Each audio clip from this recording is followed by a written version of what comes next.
నిన్న చూడండి, ఏదైతే అతను సింగయ్య వాళ్ళ కార్యకర్త వచ్చాడు, కారు కింద పడ్డాడు, క్లియర్గా ఉంది.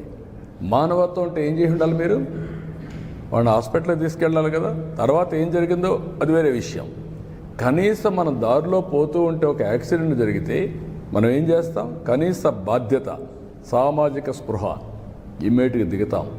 మానవత్వంతో అతన్ని సేవ్ చేయడానికి ప్రయత్నం చేస్తాం, హాస్పిటల్ తీసుకుపోతాం, ఏం చేయాలో అన్నీ చేస్తాం. సో మెనీ సార్లు, ఎన్నోసార్లు నేను దారిలో పోతా ఉంటే యాక్సిడెంట్ అయితే నా అంబులెన్స్ ఇచ్చి హాస్పిటల్ తీసుకుపోయాం. రోడ్ యాక్సిడెంట్ అది, అయినా కూడా నేను పంపించేవాడిని. కనీసం నువ్వు నిలబడకుండా, కనీసం దాన్ని నీ మనుషులు అక్కడ ఒక కుక్క పిల్లని మారి తీసి రోడ్డు మీద పక్కన బారేసి, చెట్ల కింద బారేసి మీరు వెళ్ళిపోయారంటే, కంపల్లో బారేసి మానవత్వం ఉందా మీకు? ఇప్పుడు ఆ అమ్మాయిని పిలిపించి బెదిరించి దాన్ని రాజకీయం చేయాలని చూస్తున్నారంటే వీళ్ళు మనుషులా? వీళ్ళు అదే ఈ ప్రజానీకం అర్థం చేసుకోవాల్సిన అవసరం ఉంది.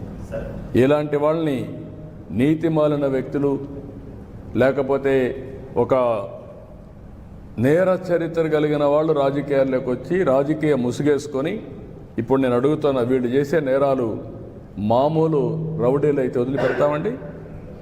2 నిమిషాల్లో కుక్కను కొట్టి లోపల వేసేవాళ్ళం. అన్ని అరాచకాలు చేయడం మంచిది కాదు. ఆ అరాచకాలు చేసి రాష్ట్రానికే ఒక పెను సవాలుగా తయారయ్యారు, రాజకీయాలకే ఒక చీడ పురుగుల మారిగా తయారయ్యే పరిస్థితి వచ్చారు. ఎవరు ఏమైనా ఎన్ని చేసినా చట్టం ఉంటుంది, చట్టం దాని పని అది చేస్తుంది. నా పేరు లూద్మేరి, మా ఊరు వెంగళాయపాలెం, నా భర్త పేరు శీల్ సింగయ్య. అతను జగనన్న గారు వస్తున్నారని చూడటానికి వెళ్ళారు. అది యాక్సిడెంట్ అయితే అక్కడ కారు తగిలిందని అన్నా అయింది. మాకు మరి నేను కూడా జగనన్న గారిని చూడటానికి నల్లపాడు దగ్గరికి వెళ్ళాను. వెళ్తే మాకు ఫోన్ చేశారు. ఫోన్ చేస్తే మేమేమన్నా అక్కడి నుంచి హాస్పిటల్కి బాగానే ఉన్నారు, బాగానే మాట్లాడారు. మా పిల్లలు 2 పిల్లలని చెప్పారు, మా ఊరు పేరు చెప్పారు, మా మామయ్య పేరు చెప్పారు, మాకు నా పేరు కూడా చెప్పారు. మరి హాస్పిటల్ తీసుకెళ్ళారు. ఫోన్ చేయగానే మేము వెళ్ళాము. అంబులెన్స్లో ఏమైందో మాకు డౌట్గానే ఉంది, అంబులెన్స్లో ఏమన్నా చేశారేమోనని. అది జగనన్న గారంటే మాకు చాలా అభిమానం. కానీ మమ్మల్ని ఎంతమందో వచ్చి ఇబ్బంది పెట్టినా కానీ మేము ఆయన గురించి మాకు అండగా ఉన్నారని జగనన్న గారు, మేము వాళ్ళకి ఏది కూడా మేము చెప్పలేదు వాళ్ళకి. ఎందుకంటే మాకు సాయం చేసే నాయకుడు, మా అభిమానం ఉన్న నాయకుడు ఆయన. ఏమని చెప్పారమ్మా మీ దగ్గరికి వచ్చి? ఏమని చెప్పారు? పోలీసులు వచ్చారు, వీడియోనే చూపించారు మాకు వాళ్ళు. మరి లోకేష్ గారు పంపించారు, మేము కూడా మీ అసీలమే అని చెప్పారు, మీ కులస్తులమే అన్నారు. వాళ్ళు వచ్చేలేకే నాకు అసలు భయం వేసి మేమైతే ఏం చెప్పలేదు. తర్వాత లోకేష్ గారు పంపించారు అని చెప్పారు మాకు. మమ్మల్ని ఎంత ఇబ్బంది చేసి ఎంత మాట్లాడాలన్నా కానీ మేమైతే ఏమీ మాట్లాడలేదు. లోకేష్ గారు వాళ్ళే చాలామంది 50 మంది దాకా మా ఇంటికి వచ్చారు. చెప్పేశారు వాళ్ళు, మేము లోకేష్ గారు పంపించారండి మమ్మల్ని అన్నారు. ఆ మాట వాళ్ళు ఎలా జరిగిందమ్మా మీకు చూడమ్మా, ఇవి మరి ఇతను యాక్సిడెంట్ అయింది కదా, కారు కింద పడిందని అన్నారు వాళ్ళు. ఆ మాటే చెప్పారు వాళ్ళు, కానీ మేము నమ్మలేదు. అది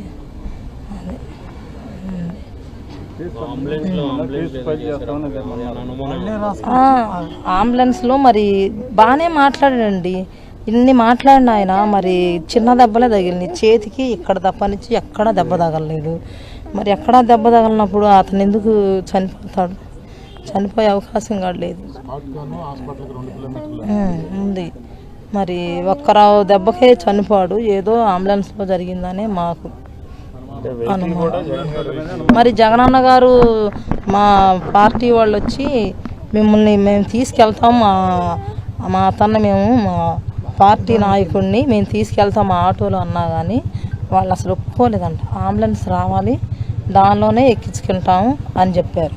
మరి ఈలోపు ఆలస్యం అయ్యేలేకి ఇదయిందో మరి ఎట్లన్నా కానీ అంబులెన్స్లోనే ఇదయిందండి.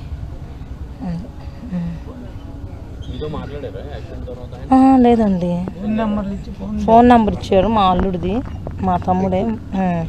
అయితే మా తమ్ముడు మా దగ్గరే ఉంటాడు. చెప్పంగానే ఇంక మేము వెళ్ళిపోయాం. ఏంటంటే అమ్మ చిన్న దెబ్బలే అని చెప్పారు, చిన్న దెబ్బలే అని చెప్పారు. చెప్తే మాట్లాడలేదండి, ఆయనతో మాట్లాడలే. ఆయన ఎవరితోనో ఎవరో ఫోన్ చేసి చెప్పారు. ఇప్పుడు కలిసాము. కలిస్తే ఆయన మాకు కుటుంబానికి అండగా ఉంటామమ్మా. పిల్లల చదువులకు బాధ్యత.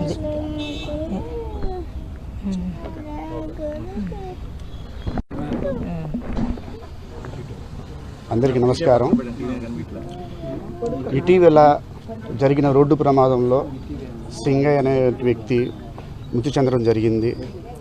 ఈ విషయం ఆంధ్రప్రదేశ్ మొత్తం అందరికీ తెలిసిన విషయమే. ఈ విషయంగా మా యొక్క నాయకులు శ్రీ వైఎస్ జగన్మోహన్ రెడ్డి గారు ఆ రోజు జరిగిన సంఘటనలను వెంటనే తెలుసుకొని ఆయన స్పందించిన తర్వాత మాకు వెంటనే అక్కడికి వెళ్ళమనటం. అక్కడికి వెళ్ళిన తర్వాత ఆ రోజు మేము అక్కడికి వెళ్ళేసరికల్లా హాస్పిటల్ దగ్గరికి వెళ్ళేసరికల్లా ఆయన చనిపోయి ఉండడం చూసి లూర్ది మేరీ గారి వాళ్ళతో మాట్లాడిన తర్వాత వాళ్ళకి కూడా ఏం తెలియని పరిస్థితి. అక్కడ ఏం జరిగింది అన్న దాని మీద అందరికి కూడా ఈ రోజుకి కూడాను క్వశ్చన్ మార్కే. అక్కడ ఆయన జరిగిన తర్వాత సంఘటన జరిగిన తర్వాత మళ్ళీ పక్క నుండి కూడాను మళ్ళీ ఫోన్ నెంబర్ ఇచ్చి ఫోన్ మాట్లాడడం అవన్నీ కూడా అందరూ కూడాను వీడియోలో చూసే ఉన్నారు. అక్కడ వాళ్ళందరూ సరే అర్జెంట్గా తీసుకెళ్దాంలే అని ఆటో అనుకునేసరికి లేదు అంబులెన్స్ వచ్చిందని చెప్పి పోలీసు వాళ్ళు చెప్పడము. ఆ అంబులెన్స్లో కూడా ఎక్కేటప్పుడు కూడా అక్కడ ఉన్నటువంటి లోకల్ వాళ్ళు ఎవరైతే ఎక్కుదామనుకున్నా కానీ లేదు మీరు ఎవరు ఎక్కొద్దులేండి మేమే తీసుకెళ్తామని చెప్పడం. మరి దారి మధ్యలో మరి ఏం జరిగింది ఏంటన్నది విషయాలు మనకు తెలియదు. కానీ బట్ అక్కడికి వెళ్ళేసరికల్లా మటుకు సింగయ్య గారు చనిపోవడం అయితే ముచ్చడం జరిగింది. ఆ చెందిన తర్వాత పోస్ట్ మార్టం చేసే దగ్గర ప్రక్రియలో కూడాను ఇంక్వెస్ట్ దగ్గర పోలీసులు వచ్చి కూడాను వాళ్ళు ఏదో ఒక తీసుకొచ్చి స్టేట్మెంట్ రాసుకొచ్చేసి చదివి వినిపించారు.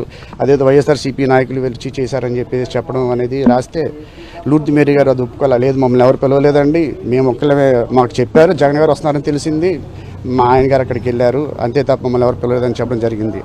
పోలీసులు ఎందుకు ఇది రాశారు మీరు అందుకు స్టేట్మెంట్ ఎందుకు ఇస్తున్నారంటే మాకు పైన వచ్చిన ఆర్డర్స్ అని చెప్పేసి చెప్పడం జరిగింది ఆ రోజు. దాన్ని మళ్ళీ మేము గట్టిగా మాట్లాడితే మళ్ళీ డిఎస్పీ గారు వచ్చిన తర్వాత ఈవిడ దగ్గర మళ్ళీ స్టేట్మెంట్ తీసుకోవడం జరిగి అది మార్చడం జరిగింది. అలాగే కాకుండా ఆ రోజు మా మార్చురీ దగ్గర నుంచి తీసుకెళ్ళి బాడీని తీసుకెళ్ళిన తర్వాత కూడాను దిన కార్యక్రమం అయ్యే దగ్గర వరకు కూడాను టీడీపీ వాళ్ళు కానివ్వండి మిగతా వాళ్ళు కానీ ఎవరైనా సరే కానీ వివిధ రకాల వ్యక్తులు వచ్చి వాళ్ళని ప్రలోభపరచడం, మీరు ఇలా చెప్పండి ఇలా స్టేట్మెంట్ ఇవ్వండి మీకు డబ్బులు ఇస్తామని చెప్పేసి చెప్పడం అనేది జరిగింది. ఇలాగా చావు రాజకీయాలు చేస్తున్నారే తప్ప శవ రాజకీయాలు చేస్తున్నారే తప్ప అసలు డెవలప్మెంట్ మీద ఆలోచించుకోకుండా వాటిని దృష్టి పెట్టట్లేదు. సో ఇప్పుడు వీళ్ళు కుటుంబం ఎంతో బాధతో ఉంది. ఈ బాధతో ఉన్న కుటుంబాన్ని ఓదార్చాల్సింది పోయి వీళ్ళని కొంచెం ఇబ్బంది పెడుతున్నారు. అలాగే మా జగన్మోహన్ రెడ్డి గారు ఏదైతే మాట ఇచ్చారో ఆ రోజు ఈ కుటుంబానికి 10 లక్షల రూపాయలు ఇవ్వడం అనేది జరిగింది. ఈరోజు ఈ కుటుంబాన్ని సార్ని కల్పించడానికి తీసుకొచ్చాము. ఈ యొక్క సార్ని కలిసిన తర్వాత సార్ కూడాను అన్ని విషయాల్లో మీకు అందుగా ఉంటామమ్మా.